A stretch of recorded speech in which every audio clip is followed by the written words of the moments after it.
जीवन में आने वाली परेशानियों की वजह से हमारी योग्यता और संघर्ष करने की क्षमता बढ़ती है।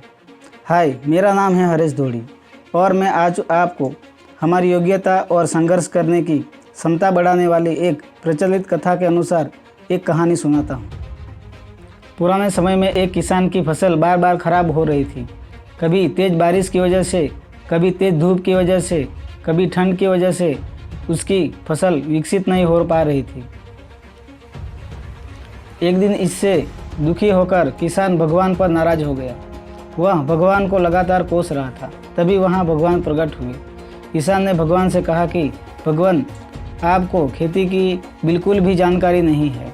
आप गलत समय पर बारिश कर देते हो, कभी तेज़ धूप और ठंडी बढ़ा देते हो। इससे हर बार मेरी फसल खराब हो जाती है। आप मेरी अगली फसल तक मेरे अनुसार मौसम कर दीजिए। जैसा मैं चाहूँ वैसा ही मौसम रहे। ये बातें सुनकर भगवान ने कहा कि ठीक है, अब से ऐसा ही होगा। ये बोलकर अंतः ध्यान हो गए। अगले ही दिन से किसान ने फिर से गेहूं की खेती शुरू कर दी।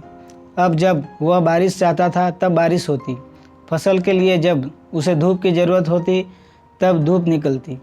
इस तरह उसकी इच्छा के अनुसार मौसम चल रहा था। धीरे धीरे उसकी फसल तैयार हो गई।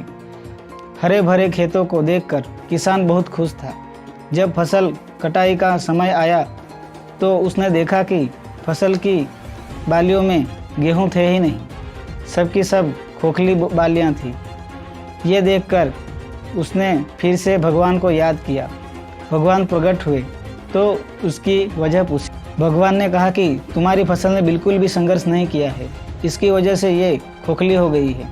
जब फसलें तेज़ बारिश में, तेज़ हवा में खुद को बचाए रखने का संघर्ष करती है, तेज़ धूप में लड़ती है, तभी उसमें दाने बनने की प्रक्रिया शुरू होती है। जिस तरह सोने को चमकने के लिए आग में तपना पड़ता है, ठीक उसी तरह फसलों के लिए भी संघर्ष जरूरी होता है।